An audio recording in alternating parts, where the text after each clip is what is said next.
Bismillahirrahmanirrahim. Assalamualaikum warahmatullahi wabarakatuh. Alhamdulillahirabbil alamin wassalatu wassalamu ala asyrofil anbiya'i wal mursalin wa ala alihi wa ashabihi ghurril mayamin wa sallama tasliman katsira ila yaumiddin wa ba'd. Ma'asyiral muslimin rahimani wa rahimakumullah. Kembali kita bersyukur kepada Allah Subhanahu wa taala pada kesempatan malam yang berbahagia ini kita dapat dipertemukan kembali di majelis yang mulia, di waktu yang mulia, yaitu menunggu salat menunggu salat Isya. Itu adalah waktu yang salat ke salat adalah waktu yang mulia. Semoga Allah Subhanahu wa taala memberikan kita rahmatnya selama kita berada dalam masjid ini. Amin ya rabbal alamin. Salawat serta salam kita berikan kepada Nabi besar Muhammad sallallahu alaihi wasallam, kepada keluarganya, kepada para istri-istrinya dan juga para sahabat dan juga kaum muslimin yang senantiasa mengikuti ajarannya, sunnah-sunnahnya sampai dengan hari kiamat. Ma'asyiral muslimin wal muslimat rahimani wa rahimakumullah taala. Melanjutkan pada pembahasan sirah an-nabawiyah, kita sampai dengan insyaallah cerita tentang hadisatul fil.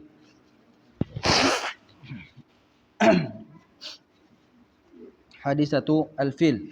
Apa hadisatul fil? Kejadian tentara gajah. Ya, pada zaman Abdul Muttalib bin Hashim, jaddun Nabi, kakeknya Nabi sallallahu alaihi wasallam, terjadilah hadisatul fil. Terjadilah perang atau tentara gajah ingin merusak Ka'bah. Dan terjadinya hadisatul fil tersebut pada zaman atau pada tahun yang dimana Rasul sallallahu alaihi wasallam dilahirkan. Ya, bertepatan dengan tahunnya sama. Ya. Nanti kita akan sebutkan tahunnya. Ringkasan cerita dari hadisatul fil bahwasanya anna Abraha al-Habasyi, ya, ada namanya siapa? Abraha. Abraha ini adalah orang Habasyi, orang Ethiopia. Beliau ini wakil atau dia ini adalah wakil dari raja Ethiopia, dari raja yang ada di Ethiopia. Beliau adalah wakilnya, diletakkan di negara Yaman atau di negeri Yaman. Ketika Abraha ini wakil dari Raja Habasyah, diletakkan dia adalah Kristen, ya, Nasara, orang Kristen. Jadi ketika Abraha ini melihat bahwasanya orang-orang Arab ini tatawafadu alal baiti fi Makkah. Dia melihat bagaimana orang Mekah itu atau orang sekitaran jazirah Arab, mereka berbondong-bondong, ya, kemana?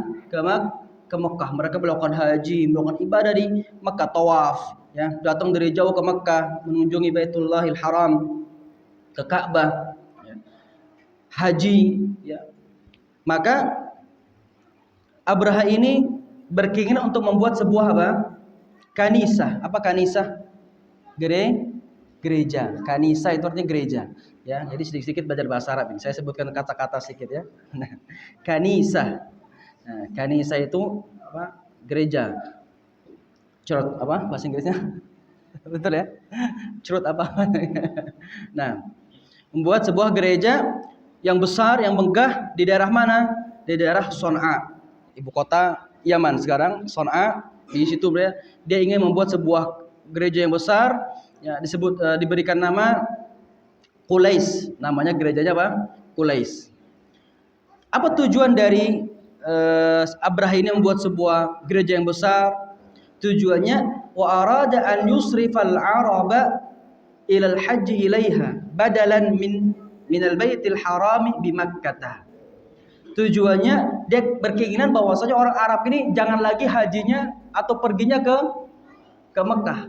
Pengennya orang Arab ini udah ke gereja ini saja, gereja Qulais, ya, dibuat megah biar orang-orang datang ke gereja ini. Fasami abidzalika rajulun min Bani Kinanah. Ada seorang dari Bani Kinanah, orang Arab, ya, dari Bani Kinanah, orang jahiliyah ya.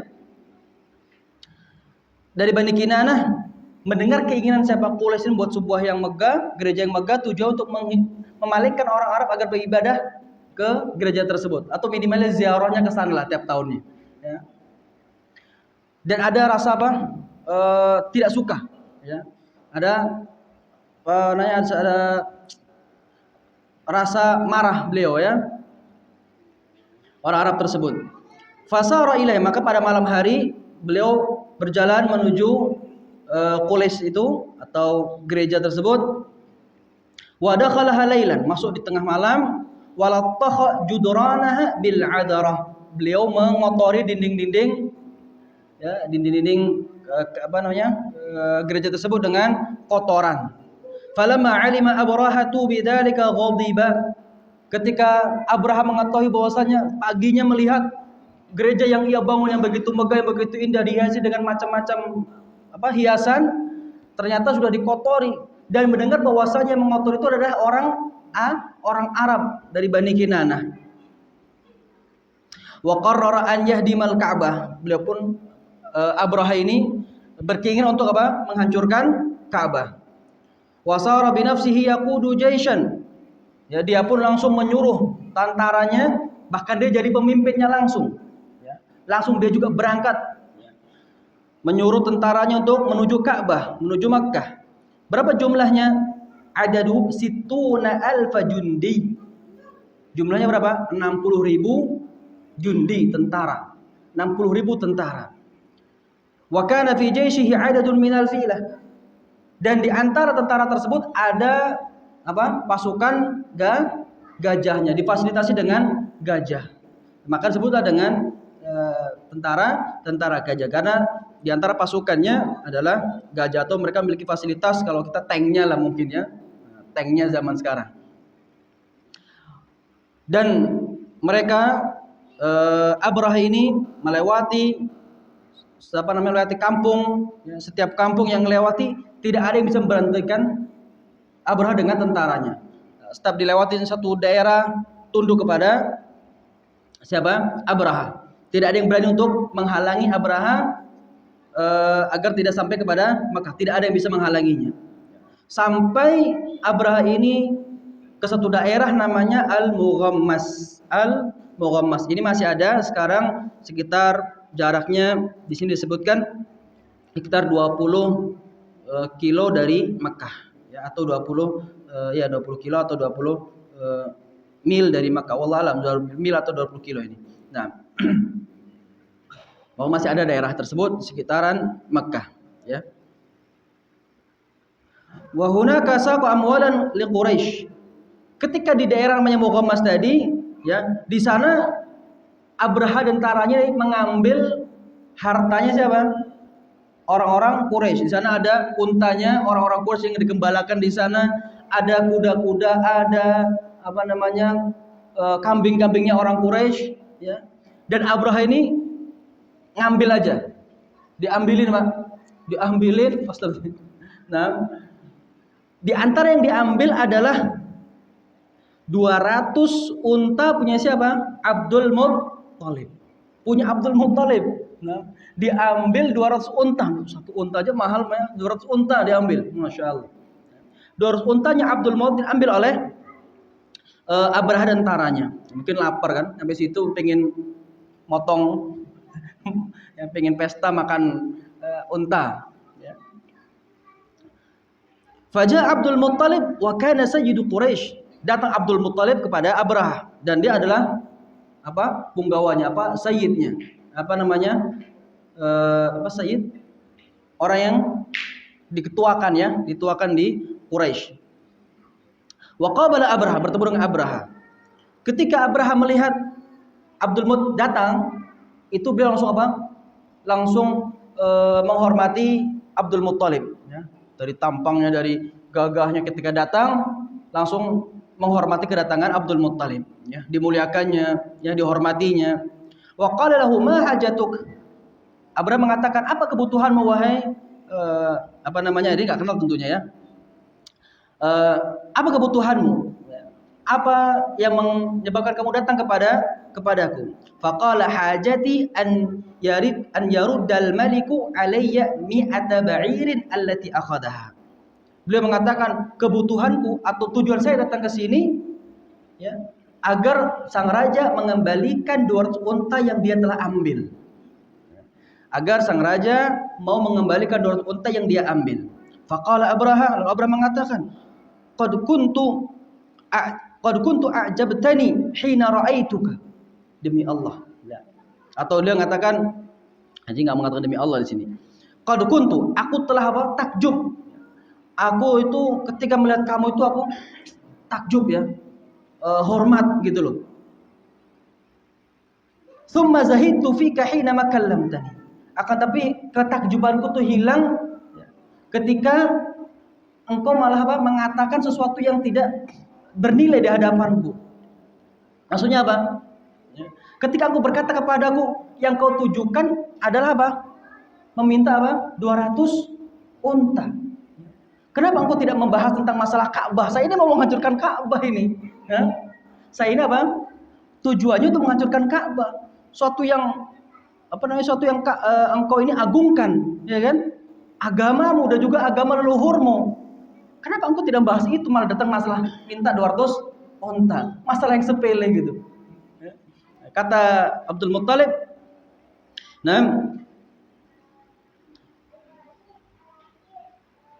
qala Abdul Muttalib, ana rabbul ibil. Saya adalah pemilik unta. Wa inna lil baiti rabban sayahmi atau sayamna'uhu. Dalam riwayat lain sayahmi. Ana rabbul ibil, saya adalah pemilik unta. Adapun Ka'bah itu ada pemiliknya, yaitu siapa? Allah Subhanahu wa taala. Ada pemiliknya, ada Rabb yang akan menjaganya. Ada Rabb yang akan menghalanginya, yang akan menjaganya. Adapun saya adalah pemilik unta. Saya butuh unta saya. Adapun Ka'bah itu ada pemiliknya sendiri, ada yang akan menjaganya. Ini ucapan Masya Allah ya, ucapan yang sederhana, tapi sebenarnya itu penuh dengan ancaman, ya, penuh dengan ancaman kepada Abraha ini. Qala ma kana liyamtani'a minni. Qala anta wa dzak. Lalu Abraha pun sudah, ambillah. Wa anta wa dzak, ambil. Wa laja'at Quraisyun ilal jibal, lalu orang-orang Quraisy diperintahkan oleh Abdul Muttalib agar pergi menuju gunung-gunung, ya, ke puncak-puncak gunung dan melihat apa yang akan diperbuat oleh Abraha. Kan mereka juga tidak bisa melakukan apa-apa untuk melawan Abraha. Lalu Abraha pun menyiapkan tentaranya untuk menyerang Ka'bah. Ya, sudah bersiap-siap. Falamma wajjahul fila kana ismuhu Mahmud. Ketika diarahkan gajah-gajahnya untuk menuju ke Makkah, di antara gajah yang besar namanya Mahmud. Gajah yang besar namanya Mahmud. Namanya Masya Allah. Ya, dikasih nama Mahmud. Nah, gajah yang besar namanya Mahmud. Ketika diarahkan ke Mekah, apa yang dilakukan oleh gajah tersebut? Barika. Apa barika? Nah, barika itu ini nggak mau berdiri, namanya barik. Makanya kalau antum mau bilang selamat tuh baraka yubariku, atau kalau orang mubarak penuh dengan keberkahan. Tapi kalau mabruk itu salah. Kalau antum bilang mabruk tempat berderum ya, tempat duduknya unta ketika duduk itu namanya mabruk. Nah, mabruk. Tapi orang Arab bilangnya mabruk sekarang. Padahal salah. Harusnya mubarakun alaik mubarak ya akhi, bukan mabruk. Ya, kalau mabruk itu tempat unta turun itu namanya mabruk. Ya. Nah, wa darabu, dipukul. Nah, agar berdiri, enggak mau juga untanya. Walamma ghayyaru wujhatahu qama yuharwil. Ketika diarahkan ke Yaman, ke arah mana? Ke arah selatan, ya, ke arah Yaman, untuk balik langsung bergegas berdiri dan pengennya lari terus. Tsumma arsalallahu alaihim tayran ababil. Allah SWT kirim kepada mereka burung yang berkelompok ababil itu artinya berkelompok-kelompok, bukan jenis burung ya. Bukan burung ababil ya. Sebenarnya bukan burung ababil, kalau Indonesia burung ababil ya. Burung yang berkelompok, ababil itu berkelompok-kelompok artinya. Karena datangnya berkelompok, setelah datang nanti datang kelompok yang baru lagi, datang seterusnya. Bergantian mereka membawa apa? Membawa batu. Itu yang diceritakan oleh Allah Subhanahu wa taala dalam surat apa? Al-Fil. Dalam surah Al-Fil Allah SWT mengatakan, alam tara kaifa fa'ala rabbuka bi ashabil fil. Apakah engkau tidak melihat bagaimana Allah Subhanahu wa taala perbuat kepada siapa? Tentara gajah. Bagaimana Allah menghancurkan mereka? Ya, bagaimana Allah Subhanahu wa taala menghalangi tipu daya mereka ketika mereka ingin menghancurkan Ka'bah, diarahkan untanya filnya, gajahnya ke sana, enggak mau berdiri. Dipukul sampai berdarah pun enggak mau berdiri. Tapi diarahkan ke Yaman, langsung pengennya lari. Alam yaj'al kaidahum fi tadlil? Bukankah Allah Subhanahu wa taala telah menjadikan tipu daya mereka fi tadlil? Hanya sia-sia. Sia-sia tipu daya mereka, menghabiskan peralatan mereka, menghabiskan hari-hari mereka berjalan dari Yaman, ya, makanan mereka untuk menghancurkan Ka'bah, ternyata sia-sia. Wa arsala bahkan Allah Subhanahu wa taala mengirim di atas mereka atau kepada mereka tayran ababil, burung yang berkelompok. Apa yang dilakukan oleh burung tersebut? Tarmihim. Apa tarmihim? Melempari. Roma yarmi, melempar. Tarmihim, burung tersebut melempari mereka dengan apa? Hijarah, dengan batu, mintin, dari tanah, atau bihijaratin min sijil, dari batu yang sijil artinya panas, yang sudah memanas. Ya, batu yang memanas. Tentu Allah SWT berikan mukjizat kepada burung tersebut, ya, berikan kelebihan, dia tidak terbakar kakinya, ya. Walaupun panas, akan tapi burung tersebut tidak merasa kepanasan. Faja'alahum ka'asfin ma'kul, dilemparkan kepada mereka, dan mereka pun akhirnya menjadi seperti daun yang dimakan oleh ulat. Ya, intinya cabak-cabik lah. Sudah hancur badan mereka dulu, hanya dilempari oleh batu burung saja, ya, dengan batu yang panas, mereka akhirnya menjadi ka'annahum a'jazi nakhlin khawiyah, seperti pohon kurma yang sudah tua, atau ranting-rantingnya sudah berserakan, ya, daun-daun sudah kering, seperti itu, mayat-mayat bergelimpangan maksudnya. Ya, sudah menjadi mayat yang bergelimpangan dan tidak utuh badannya, hancur. Hadisatul fil waqa'at fi syahril Muharram. Terjadinya kejadian ini, hadisatul fil ini kapan? Di bulan Muharram. Al-muwafiq, ya, yang bertepatan dengan apa? Akhir dari Februari atau di awal-awal Maret. Maris. Maris kalau bahasa Arabnya Maris. Nah, kalau bisa kita Maret, bahasa Arabnya Maris. Atau di akhir-akhir atau di awal-awal Maret. Di akhir Februari mungkin tanggal 28, 29 gitu, ya. Atau di tanggal awal-awal Maret, tanggal 1, tanggal 2 tahun 571 Masehi. 571, itulah kelahiran Nabi Muhammad sallallahu alaihi wasallam, ai qabla miladir Rasul, atau sebelum kelahiran Nabi sallallahu alaihi wasallam sekitar 2 bulan setengah. Ya, 2 bulan setengah setelah kejadian ini barulah Nabi sallallahu alaihi wasallam dilahirkan. Ya, 2 bulan setengah setelah terjadinya hadisatul fil, Rasulullah baginda Nabi Muhammad sallallahu alaihi wasallam dilahirkan. Wala'allana, maka kata Syekh di sini, Abdul Karim Zaidan, beliau mengatakan kita bisa ambil beberapa faedah dari kejadian hadisatul fil. Yang pertama, bahwasanya hadisatul fili ja'at litubriza wa tu'li makanata Quraisyin baina sa'iril qabailil arabiyyah. Ada yang paham? Nah, enggak ada yang paham? Ya, saya terjemahkan insyaallah. Kejadian fil, ya, tentara gajah ini ingin menampakkan, meninggikan kedudukan Quraisy di antara kabilah-kabilah yang lain. Ingin dinampakkan keutamaan Quraisy daripada kabilah yang lain, ya. Karena nantinya akan keluar seorang nabi yang datang dari mana? Dari Quraisy. Makanya dari situ kabilah Quraisy sudah ditinggikan oleh Allah Subhanahu wa taala. Bukan karena Quraisynya sendiri, bukan, tapi karena nanti ada seorang nabi yang akan dilahirkan dari suku Quraisy. Nah,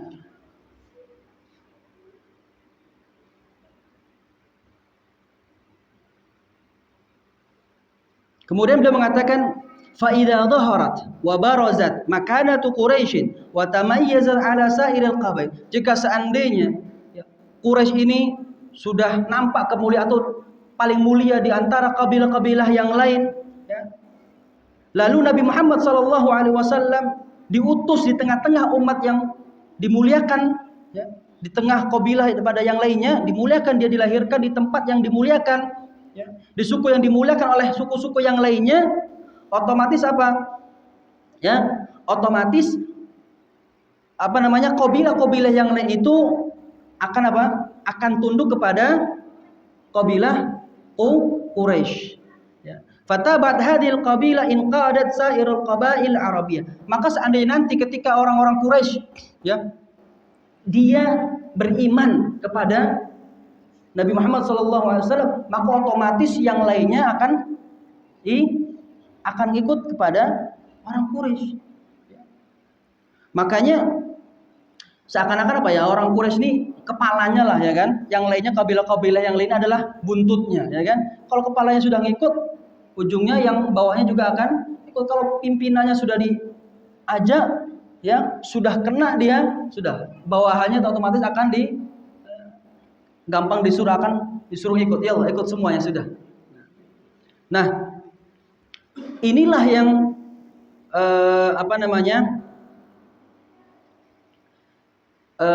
ini yang jelas nampak, ya,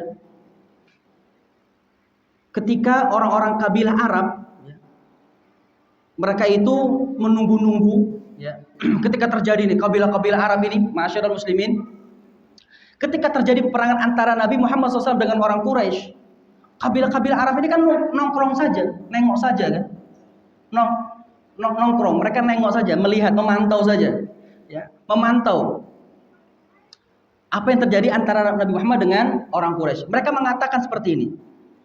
In hazama Muhammadun Quraisyan dakhalna fi dini Muhammad. Kalau nanti, ya, Muhammad bisa mengalahkan orang Quraisy, dah kita ngikut masuk agamanya Nabi Muhammad. Wa in baqiyat az-za'amatu fi Quraisy, tapi kalau seandainya, ya, orang Quraisy bisa mengalahkan Muhammad dan kekuasaan dipegang masih oleh orang Quraisy, maka kita pun tidak akan rugi. Hubungan diplomasi kita dengan orang Quraisy pun tidak rugi. Kita non blok sudah, kita di sini saja, nongkrong saja, nengok saja, ya, kita nengok saja. Kalau Muhammad menang, ya udah kita ikut Muhammad. Tapi kalau Muhammad kalah, ya udah kita pun nggak merusak hubungan kita dengan orang Quraisy, ya. Makanya ketika Fatu Makkah, ya, dan orang-orang di Fatu Makkah kan, Masya Allah, ya, orang-orang seluruh, ya, orang-orang Quraisy masuk kepada agama Rasulullah SAW, agama Islam, ya, orang-orang tunduk kepada Nabi Muhammad SAW. Maka kabilah-kabilah yang lainnya akhirnya apa? Nggak nyampe setahun, Jazirah Arab setelah Fatu Makkah semuanya apa? Masuk Islam. Tidak ada di Jazirah Arab, ya, yang tidak masuk kepada agama Islam. Itulah dalam surat An-Nasr, idza jaa nasrullahi wal fath wa ra'aitan nasa yadkhuluna fi dinillahi afwaja. Engkau melihat manusia berbondong-bondong masuk ke dalam agama Allah Subhanahu wa taala. Makanya di sini apa? Ketika pimpinannya sudah tunduk kepada Muhammad sallallahu alaihi wasallam, maka yang lainnya pun akan tunduk kepada Nabi Muhammad SAW, akan masuk kepada agama Islam. Ini yang pertama, ya, ingin menunjukkan kedudukan siapa? Quraisy, akan ingin menunjukkan keutamaan kabilah Quraisy daripada kabilah-kabilah yang lain. Tujuannya tadi, ya, ketika ini tunduk, maka yang lainnya pun akan tunduk. Kemudian yang kedua, ini penting, Masya Allah. Lihat bagaimana seorang saja nih, seorang orang Arab dari Bani Kinanah, ya, beliau keluar dari tempat tinggalnya, ya, dari tempat tinggalnya di Mekah, ya, menuju kemana? Ke Yaman. Perjalanan juga jauh, Pak. Kalau sekarang mungkin bisa kalau jalan kaki, ya mungkin berhari-hari dulu, ya, mungkin bisa 2 minggu, 3 minggu, wallah alam, perjalanan sekian ratus kilometer, ya. Wa qata hadhil masafat at-tawilah, bagaimana beliau bisa melewati sekian ratus meter intisaran li mu'taqadih, karena ingin memberikan pertolongan, ingin intisaran, ingin ya dia punya keyakinan kan bahwasanya Ka'bah ini adalah rumah Allah, bahkan ini dibangun oleh Nabi Ibrahim, dan dia meyakini itu. Ketika ada orang yang ingin mengusik keyakinannya, ya, dia ada rasa cemburu untuk agamanya, ingin menolong agamanya, ada rasa marah. Ya. Bagaimana ada orang yang berani-berani ingin membuat sebuah gereja dan tujuannya untuk memalingkan orang Arab kepada gereja tersebut, marah dia, nggak terima, tidak terima. Nah, maka kata Syekh di sini, fahuwa mauqifun yudzakkiruna haqqa dinina alaina. Dan ini ma'asyiral muslimin memberikan kepada kita sebuah peringatan, mengingatkan kita ma'asyiral muslimin, ya, apa yang harus kita lakukan untuk agama ini. Apa yang harus kita lakukan agama. Beliau ini jahiliyah, ya. Akan tapi dengan itu tetap ada kecemburuan kepada agamanya, kepada Ka'bah, ada kecemburuan. Dan kita masyarakat kita mengaku bahwasanya, ya, agama Islam adalah agama yang benar. Ya, apa yang kita sudah lakukan untuk agama ini? Apa yang sudah kita perjuangkan untuk agama ini? Ya. Innal adida minna la yash'uru bit takasul. Kata beliau mengatakan, Syekh Abdul Karim, banyak di antara kita yang merasa malas untuk berbuat sesuatu untuk agama ini. Fi aqalil umur, dalam hal yang sederhana saja. Gak usah yang hebat-hebat lah. Ya, gak usah yang wah-wah lah. Yang gak usah lah yang harus sedekah harus 100 juta lah. Ya. Yang sederhana saja. Untuk agama ini apa yang kita lakukan? Apakah cuma sholat, puasa, itu kan ibadah pribadi. Salat tahajud, itu kan ibadah pribadi, ya kan? Apa yang kita gunakan untuk agama ini gitu? Untuk dakwah ini apa yang sudah kita lakukan? Lihat orang Kinanah, orang Bani Kinanah, orang jahiliyah, katanya ada rasa kecemburuan kepada agamanya. Ini perlu kita tiru. Ya, ini yang perlu kita tiru. Apa yang kita sudah perjuangkan? Masya Allah, ada orang di satu tempat, beliau menempelkan brosur Imam Malik saja, Masya Allah. Brosur Imam Malik di printnya sendiri, habis itu ditempelkannya setiap tempat beliau, Masya Allah. Sederhana, ya. Tapi siapa tahu dengan itu beliau ingin mendapatkan pahala mungkin kan. Orang melihat, kemudian anaknya daftarkan, setiap dia membaca Al-Quran, setiap dia belajar, tentu dia akan mendapatkan pahala. Sederhana mungkin, dan gak disuruh, gak diminta. Tiba-tiba kopi berapa, naik motor, tempel sini, Masya Allah. Nah, ada sesuatu yang sederhana tapi insya Allah bernilai pahala oleh Allah Subhanahu Wa Taala. Tidak berinfak sekian ratus juta, enggak membangun sebuah masjid. Sederhana, tapi dia sudah melakukan sesuatu yang besar untuk agama ini, ya, untuk berlangsungnya pendidikan, ya, untuk berlangsungnya orang-orang mempelajari agama Islam, dan akhirnya dia juga akan mendakwahkan kepada orang lain. Kemudian ma'asyiral muslimin yang berikutnya, tadi ya, kita ambil faedah dari orang Kinanah ini, ya, semangatnya. Yang ketiga, bahwasanya orang Arab ketika terjadinya hadisatul fil, ketika dia melewati satu daerah, satu kabilah ke kabilah yang lain sampai menuju ke Mekah atau daerah namanya Muqammah sebelum Mekah, ya. Itu apa yang terjadi? Apa yang terjadi kepada orang-orang Arab yang dilalui oleh Abraha dan tentaranya? Tidak ada satu kabilah pun yang bisa menghalangi Abraha dan tentara. Tidak ada yang bisa menghalangi mereka. Mereka tidak ada kekuatan sama sekali. Kenapa? Ya, kata Syekh di sini, kanu auza'an wa ashtata, karena mereka itu kabilah-kabilah Arab ketika itu sebelum datangnya Nabi Muhammad SAW, mereka itu adalah orang-orang yang bercerai-berai. Mereka saling saling menyiku, ya, saling siku-menyiku, saling berperang satu dengan yang lain. Hal-hal yang sederhana mereka bisa timbul peperangan dari hal yang sederhana. Masalah apa mungkin perperang, ya. Tidak cocok masalah ini berperang dan seterusnya. Faminhum man yakhadi'u lil akasir, di antara mereka ada yang tunduk kepada kerajaan Persia. Kabilah-kabilah ada yang tunduk kepada Persia, ada kabilah-kabilah yang mereka tunduk kepada Romawi di Syam. Ya. Di antara mereka juga ada kabilah-kabilah yang tunduk kepada kerajaan Ethiopia, Ahbash yang ada di Yaman ataupun di Ethiopia. Ya. Di antara mereka ada kabilah-kabilah yang saling berperang. Ya. Maka ketika keadaan mereka seperti ini, tidak ada persatuan, tidak ada persatuan yang menguatkan mereka, akhirnya apa? Akhirnya mereka mudah untuk dikalahkan oleh kekuatan dari luar. Mereka dikalahkan dari luar. Maka seperti itu juga kita ma'asyur, keadaan kita juga seperti itu.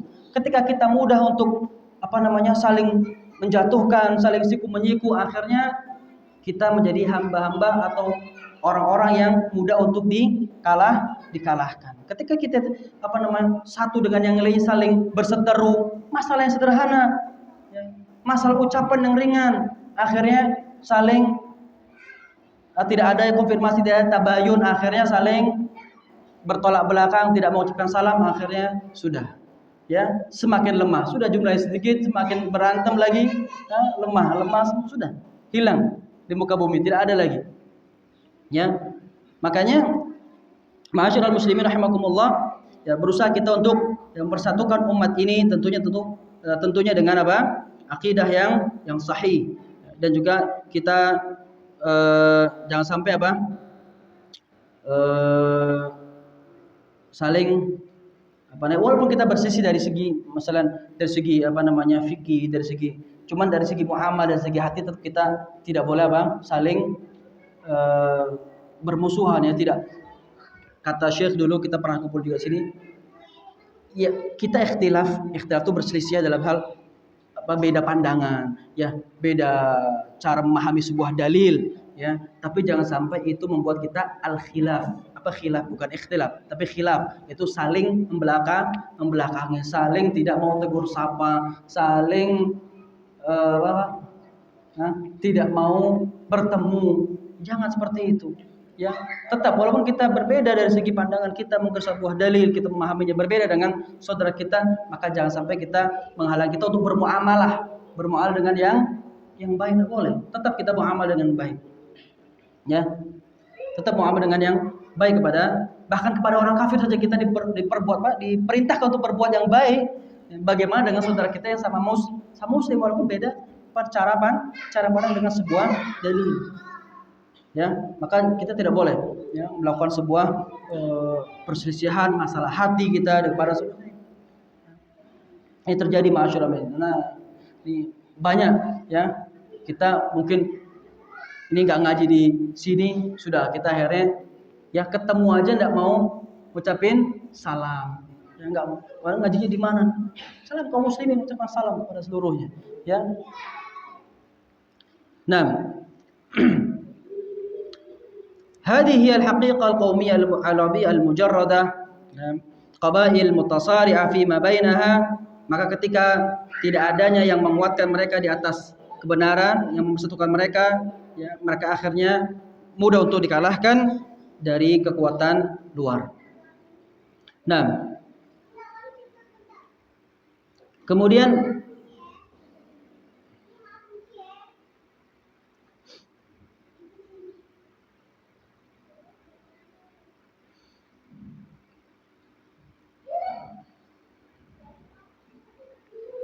yang keempat, tadi yang ketiga, ya. Nah, yang keempat, mauqifu Abdul Muttalib wa huwa musyrikun yuhi lil muslimi biwujubil i'timadi 'ala Allah. Bagaimana mauqif? Bagaimana kondisi atau apa yang kita lihat dari Abdul Muttalib ini? Wa huwa musyrik, dia adalah orang musyrik, ya. Yuhi, beliau memberikan sebuah isyarat kepada seorang muslim. Bagaimana seharusnya seorang muslim itu benar-benar i'timad 'ala Allah. Apa i'timad 'ala Allah? Benar-benar menyerahkan urusannya hanya kepada Allah Subhanahu, menyerahkan urusan hatinya kepada Allah Subhanahu wa taala. Benar-benar menyerahkan urusannya kepada Allah, tawakalnya kepada Allah, yakin dengan pertolongan Allah Subhanahu wa taala. Yakin dengan pertolongan Allah. Yakin bahwasanya Allah akan menolong dia. Padahal Abdul Muthalib orang musyrik, akan tapi dengan itu dia yakin bahwasanya apa? Ka'bah ini memiliki Tuhan yang akan menjaganya. Bukan saya. Saya yakin Tuhan ini akan menjaga rumahnya, akan menjaga Ka'bah. Ya, dengan penuh keyakinan beliau mengatakan apa? Innalil baiti rabban sayamna'u. Bahwasanya Allah Subhanahu wa taala, sungguhnya rumah ini atau Ka'bah ini memiliki Tuhan yang akan menjaganya. Ya. Famadza yuqalu lil muslim alladhi yaghfalu an hadzal ma'na? Maka ma'asyiral muslimin, yakinlah bahwasanya Allah Subhanahu wa taala pasti akan menolong hamba-hambanya. Dekat ataupun lambat. Ya, baik itu cepat ataupun lambat, ya, pasti Allah Subhanahu wa taala akan menolong hambanya. Yakin dengan itu. Ya. Ustaz, kita sekarang lihat kaum muslimin di mana-mana dihinakan. Ya, mungkin kaum muslimin yang ada di mana Pak? Di Myanmar atau di daerah mana yang mereka minus dihinakan. Tapi kita katakan wa kana haqqan alaina nasrul mu'min. Allah mengatakan kami pasti akan menolong orang-orang mukmin. Pasti Allah akan menolong orang mukmin. Yang ditolong siapa? Orang mukmin tapi mukmin. Ya. Maka ketika kita tidak berpertolongan, maka kita tanya kepada iman kita ini sudah dikatakan mukmin atau belum gitu loh. Mukmin yang sempurna atau belum? Maka dikatakan mukmin wa kana haqqan alaina nasrul mu'minin. Kami akan pertolongan adalah orang yang mukmin saja, yang benar-benar imannya kepada Allah. Maka ketika seorang semakin imannya sempurna, maka pertolongan Allah juga akan semakin sempurna. Akan semakin diberikan pertolongan oleh Allah Subhanahu wa taala. Afan, sebentar ada telepon. Ini enggak tahu nih, bentar. Ada Syekh Ahmad Eid. Halo. Assalamualaikum warahmatullahi wabarakatuh. والله أنا الآن في محاضرة اليوم الآن ممكن أتصل بعد المحاضرة إن شاء الله. معليش السلام.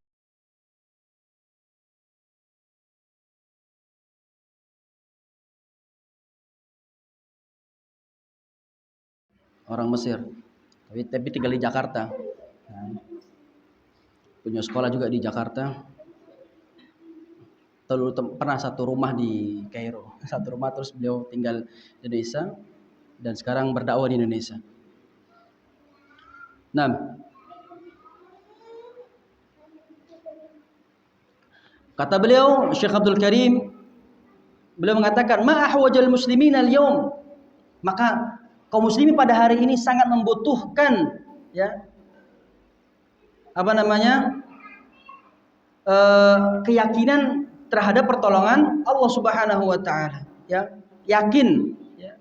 Percaya diri atau percaya kepada pertolongan Allah Subhanahu wa taala, yang menumbuhkan keyakinan kepada Allah Subhanahu wa taala, ya. Husnudzan, ya, persangka yang baik kepada Allah Subhanahu wa taala.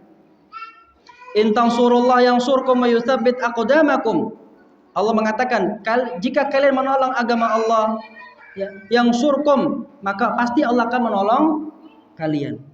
Pasti Allah akan menolong kalian. Wa yutsabbit aqdamakum, dan akan mengokohkan kaki-kaki kalian.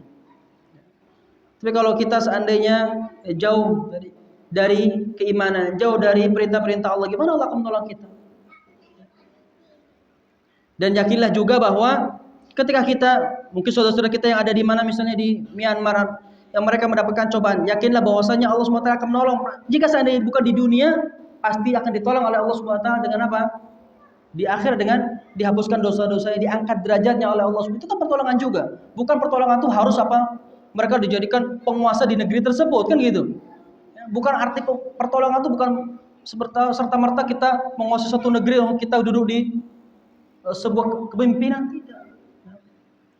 Pertolongan Allah bisa jadi seandainya dia tidak mendapatkan pertolongan di dunia, maka mendapatkan pertolongan di akhirat dengan apa? Dengan dimasukkan ke dalam surga, dengan dihilangkan dosa-dosanya, tidak dihisab oleh Allah Subhanahu karena sudah banyak mendapatkan cobaan di dunia sehingga dosa-dosanya dihilangkan oleh Allah Subhanahu wa taala. Maka ma'asyiral muslimin, ya, mauqif dari Abdul Muthalib ini perlu kita tiru, bahwasanya kita ada tadi? I'timad 'ala Allah. Ya. I'timad apa tadi? menyerahkan hati kita kepada Allah Subhanahu wa taala, yakin kepada Allah Subhanahu wa taala ya. Segala perbuatan yang kita lakukan ya itu apa namanya? Apa yang kita sudah lakukan untuk agama ini pasti Allah Subhanahu wa taala akan mudahkan kita atau kita akan ditolong oleh Allah Subhanahu wa taala. Nah, kemudian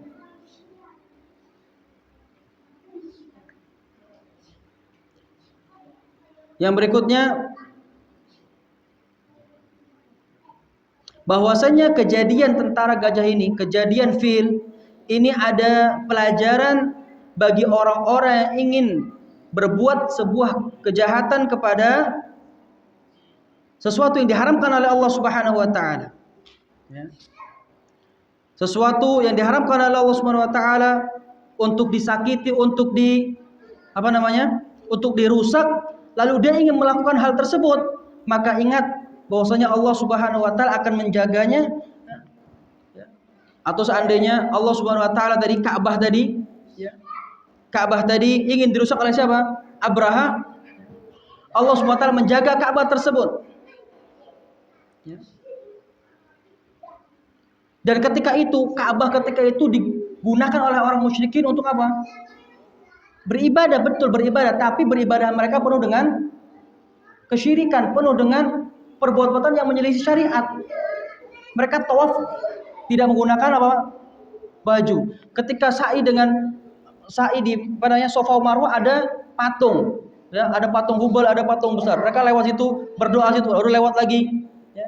Itu pun Ka'bah tetap dijaga oleh Allah Subhanahu wa taala, dijaga oleh Allah.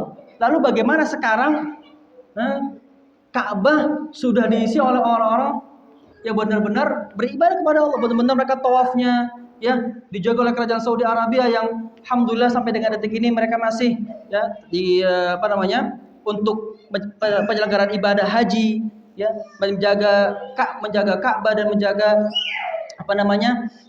Mekah dan juga Madinah masih konsisten mereka. Kita tidak bicara di negara di kota yang lain tentunya ya.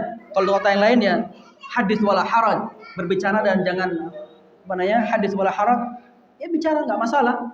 Ya, kita ketika mengatakan bahwasanya negara Saudi Arabia masih memegang tauhid, karena kita katakan mereka secara umum ya menjalankan syiar-syiar tauhid. Kemudian juga masih memelihara dua kota suci, Makkah dan Madinah. Makkah dan Madinah masih dijaga oleh Allah SWT melalui mereka. Ya, mereka tidak seperti zaman jahiliyah yang mereka tawaf tidak mengenakan pakaian dan seterusnya. Ya, alhamdulillah sekarang dijaga, masya Allah. Dan di fasilitasnya, masya Allah. Ya, sekarang dipermudah fasilitasnya, masya Allah. Jadi banyak orang tawaf, banyak orang yang sa'i, banyak orang berdoa kepada Allah, memurnikan tauhid di Ka'bah. Bagaimana mungkin Allah akan tidak menjaga ketika zaman dulu saja dijaga oleh Allah, ya kan? Padahal ibadahnya mereka seperti apa tadi saya katakan, ya kan? Itu aja dijaga oleh Allah. Bagaimana sekarang? Maka nggak mungkin Allah akan membiarkan orang-orang merusak Ka'bah itu. Orang Syiah bawa bom, ya Pak ya, bawa bom lewat terowongan, alhamdulillah ketangkep, dijaga ketat, alhamdulillah. Tentu itu adalah pertolongan Allah SWT. Ya, bukan semata-mata karena tentara itu hebat misalnya, atau polisi jihaz alat-alat pemantau itu banyak, ya itu di samping itu juga. Cuman tentu yang pertama kali adalah pertolongan Allah Subhanahu wa taala. Banyak orang-orang yang berbuat jahat di sana, tapi Allah Subhanahu wa taala gagalkan tipu daya mereka. Ingin melukai Imam Masjidil Haram, langsung ya kan? Dipegang, sudah ditangkap dan seterusnya. Nah, ini bukti bahwasanya Allah Subhanahu wa taala yang menjaga rumahnya.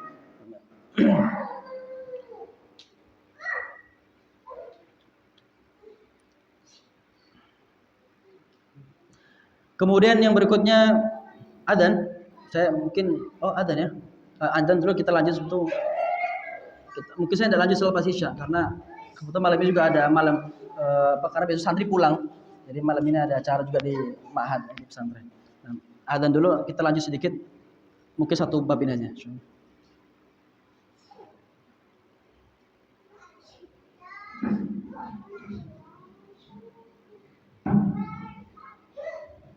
Allahu Akbar, Allahu Akbar.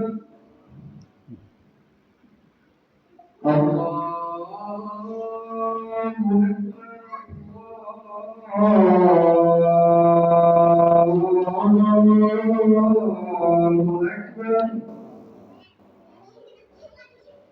أشهد أن لا إله إلا الله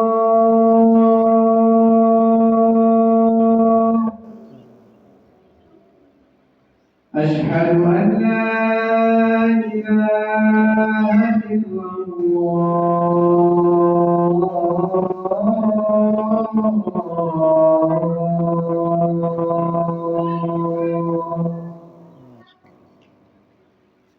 أشهد أن محمدا رسول الله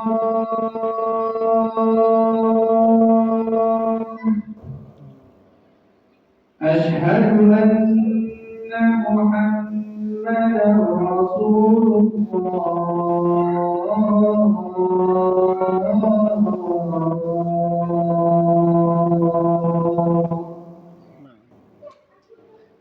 حي على الصلاة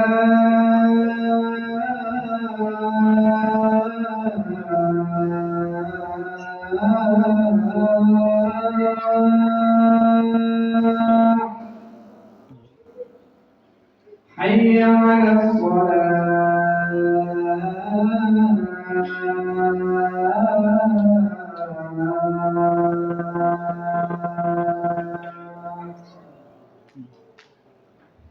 حي على الفلاح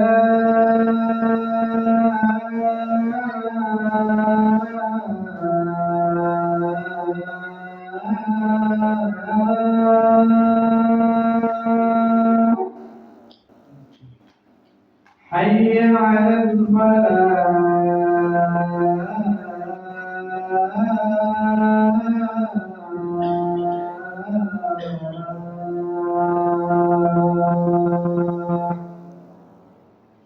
الله أكبر الله أكبر لا إله إلا الله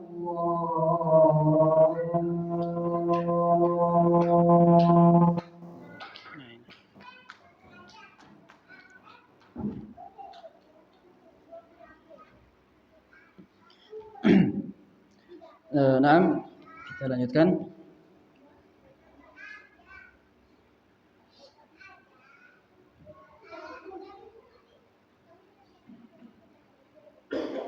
Jadi karena memang bertepatan ketika Abraha itu menyerang Ka'bah, di situ pula lah pada tahun itu juga Nabi Muhammad SAW akan dilahirkan atau dilahirkan pada tahun atau pada zaman ketika itu ya, bertepatan dengan itu.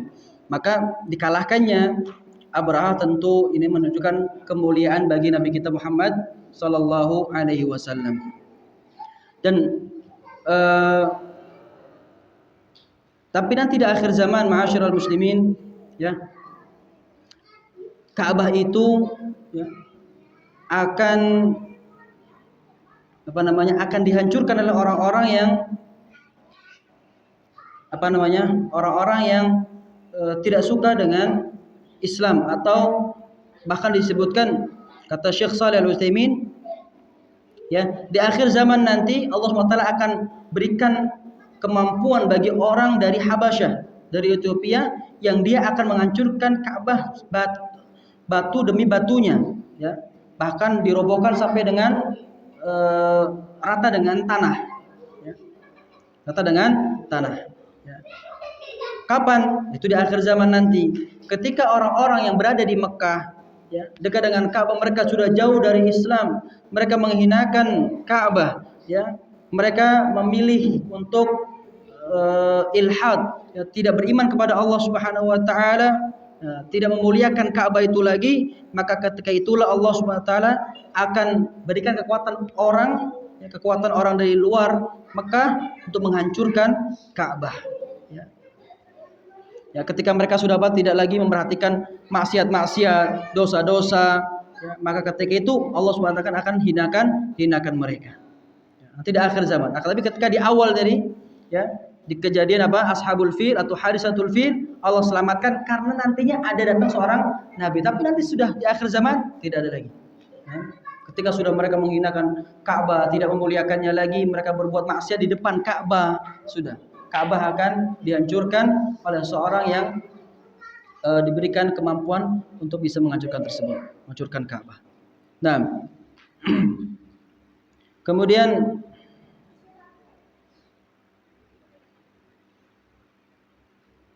terakhir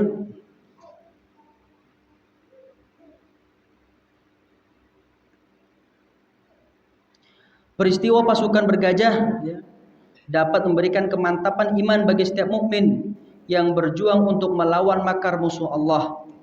Karena kalau Allah menjaga dan menyelamatkan Baitullah Ka'bah, maka pasti Allah Subhanahu wa taala akan menjaga dan menyelamatkan orang yang berjuang untuk agamanya. Ya, kita yakin bahwasanya Allah Subhanahu wa taala akan menyelamatkan dan menjaga orang-orang yang berjuang untuk agama Islam dan membela Rasulullah sallallahu alaihi wasallam. Karena martabat seorang mukmin tentu lebih utama dan lebih besar dari martabat Ka'bah. Harga diri seorang muslim, jiwa seorang muslim lebih mulia daripada Ka'bah itu sudah kata Allah. Maka tidak boleh seorang membunuh kata hadis, membunuh seorang muslim tanpa ada hak, ya, tanpa ada alasan. Karena seorang muslim itu lebih mulia. Jatuhnya kita robohkan Ka'bah, ya. Satu demi satu kita ambil temboknya, batanya, itu lebih ringan. Yang merobohkan Ka'bah lebih ringan daripada kematian seorang muslim atau membunuh seorang muslim. Maka jika seandainya ya Ka'bah itu dimuliakan oleh Allah Subhanahu, dijaga oleh Allah, maka seandainya orang muslim yang dia mau berjuang untuk agamanya, ya, untuk Rasulullah SAW, memperjuangkan dakwah Rasulullah SAW, menyebarkan agamanya, pasti Allah Subhanahu wa taala akan jaga dia. Pasti akan jaga sebagaimana Allah menjaga Ka'bah, ya, menjaga Ka'bah. Dan seorang muslim lebih mulia, dari kita katakan martabatnya lebih tinggi, kedudukannya daripada Ka'bah. Pasti Allah Subhanahu wa taala akan jaga orang tersebut. Karena kenapa? Dikarenakan dia membela dan berjuang agama Allah Subhanahu wa taala dan ajaran Rasulullah sallallahu alaihi wasallam. Nah, mungkin itu yang bisa saya sampaikan pada kisah Hadisatul Fil dan faedah-faedah yang bisa kita ambil dari kejadian Hadisatul Fil. So kita akan lanjutkan setelah Isya ya, Pak ya. Karena ada acara.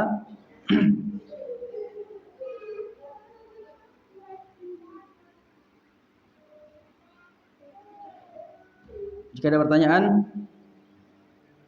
fadhal. Mic-nya. Ini.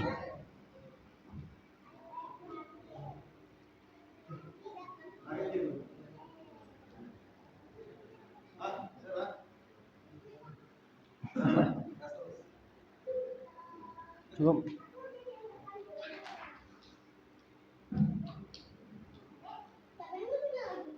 Assalamualaikum warahmatullahi wabarakatuh.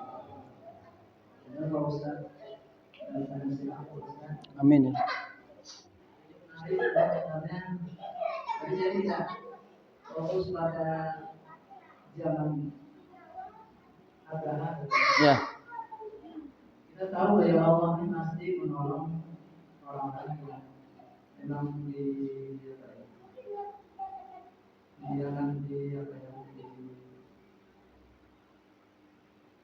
dizolimi lagi ya. Ini kalau kita perhatikan pada kondisi kita ya Pak, tadi saya kita kan harus ukur ini banyak mempertahankan akidah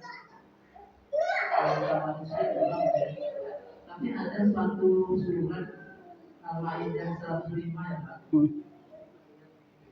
Kalau salah memaafkan. Di situ Allah berfirman, hai orang-orang yang beriman, jagalah dirimu, karena orang sesat tidak akan membahayakanmu. Ya, la yadurrukum man dhalla idza ihtadaitum. Apabila Allah telah berfirman banyak. Tapi pada zaman sekarang ini, kalau kita kembali kepada ayat Ali Imran 110 mengenai kita kita adalah kalian umat yang terbaik yang dilahirkan ke manusia karena makhluk tadi amal makhluk dan dan dengan kondisi sekarang ini ayat Al-Maidah tadi yang 105 ini kan kalau orang-orang yang apa ya yang bertakwa sebenarnya apa ya jaga dirimu kayak jaga dirimu orang sesat tidak membayangkan. Nah, apakah kita ini cukup kalau kita menghadapi hal-hal yang zalimah atau kemaksiatan, kita cukup bertakwa hanya mengharapkan pertolongan Allah sehingga kita menggugurkan apa yang kita ini disuruh perintah Tuhan kan perintah laksanakan. Kita diamkan gitu. Padahal sini atau para yang bilang ya kalau ada di antara daerah yang belum apakah orang-orang yang tak ibadahnya bakal dibinasakan di dunia karena banyak pindah-pindah banyak dari akidah dan diapanya banyak dia dengan ini ada uang gitu bahkan ada yang mengajarkan bahkan menyesuaikan syariah-syariah atau berikut yang memang menyalahi jelas kita terlihat itu memang menyalahi sunnah atau alkitab hak Allah. Jadi kita bagaimana ini pemaknanya besar mau jelaskan bahwa Assalamualaikum warahmatullahi wabarakatuh. Nah, memang ada ayat yang tadi disebutkan ayyuhalladzina amanu 'alaikum anfusakum la yadurrukum man dhalla idza ihtadaitum. Wahai orang beriman, la yadurrukum man dhalla, tidak akan bisa memberikan mudarat kepada kalian orang-orang yang sesat ya, jika kalian sudah mendapatkan hidayah. Ada orang yang memahami bahwa berarti sudah tidak perlu lagi kita untuk apa? Amar ma'ruf nahi munkar. Ya. Sudah kita akan tidak termodarati dari orang-orang yang sesat ketika kita sudah mendapatkan hidayah. Nah, padahal ayat ini ma'asyiral muslimin rahimakumullah sebagaimana dikatakan oleh Imam Ahmad bahwasanya itu bukan untuk kita meninggalkan amal ma'ruf nahi munkar ya, bukan untuk meninggalkan amar ma'ruf nahi munkar, bukan. Akan tapi itu adalah setelah kita melakukan apa? Amar ma'ruf nahi munkar. Ketika kita sudah melakukan amar ma'ruf nahi munkar, maka kita tidak akan terpengaruhi oleh orang-orang yang tersesat atau orang-orang yang berbuat kemaksiatan tadi. Ya. Tapi kalau seandainya kita semua diam, ya, kita diam semuanya, tidak ada satu atau dua orang yang memberikan peringatan kepada orang-orang yang berbuat maksiat sekelilingnya, maka bisa jadi kita mendapatkan musibah yang ditimpakan kepada mereka juga mengenai kepada kita. Wattaqu fitnatan la tusibanna alladziina zalamu minkum khassah. Berhati-hatilah kalian terhadap sebuah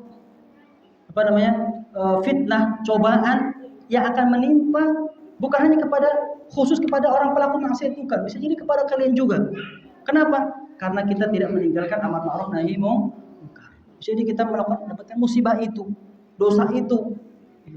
Kapan? Ketika tidak melakukan amar ma'ruf nahi munkar. Tapi kalau sudah melakukan munkar, maka kita tidak akan mendapatkan dosa walaupun mereka melakukan maksiat. Kita sudah sampaikan, kita sudah peringati mereka, la yadurrukum man dhalla, tidak akan termudarat. Kalian tidak akan mendapatkan dosa mereka. Tapi kalau tidak amar ma'ruf munkar, itu yang dimaksud sebenarnya. Jadi kalau kita secara zahir memang la yadurrukum, berarti sudah enggak masalah, mereka berbuat maksiat sudah, itu urusan mereka. Saya tidak akan mendapatkan dosa, itu urusan mereka yang berbuat dosa. Kata Allah, la yadurrukum, kalian tidak akan mendapatkan bahaya oleh mereka selama kalian mendapatkan hidayah. Berarti saya sudah aman. Tidak. Ya, tidak. Kata Imam Ahmad tidak salah pemahaman seperti itu. Itu sudah ketika kita sudah menyelesaikan amar ma'ruf nahi munkar. Ketika dikatakan kuntum khairu ummatin ukhrijat linnas ta'muruna bil ma'ruf wa tanhauna 'anil munkar. Tapi amar ma'ruf munkar sesuai dengan kemampuan dari masing-masing kita, ya, sesuai dengan kemampuan kita. Tentu orang yang memiliki kekuatan, memiliki jabatan tidak seperti orang yang umum atau orang biasa yang tidak memiliki kekuatan. Ketika ada orang yang kumpul-kumpul melakukan sebuah maksiat, khamar, minum-minum, atau mabuk suatu tempat, dan itu tempat memang untuk itu, dan kita tidak bisa menggunakan senjata terus kita marah-marah kita bahwa yang ada kita akan apa? Akan diperangi oleh mereka, bahkan kita akan mungkin mendapatkan pukulan dan seterusnya.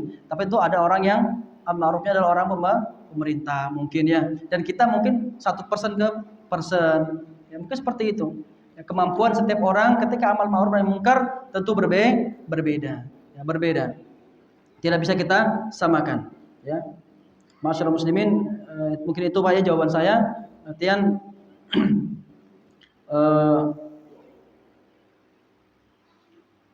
insya Allah kira-kira jelas Pak. Ya ayat akhir seperti itu, bukan diletakkan langsung plak gitu aja. Ya, kalau diletakkan plak berarti udah kita akan nggak termodoroti, kita aman-aman saja. Walaupun mereka berbuat maksiat kita aman-aman saja. Akhirnya tetangga kiri kanan berbuat kita tenang aja, ya kan? Tidak ada terus untuk mengingatkan, tidak ada. Minimal kalau kita sudah sampaikan sekali 2 kali sudah, ya.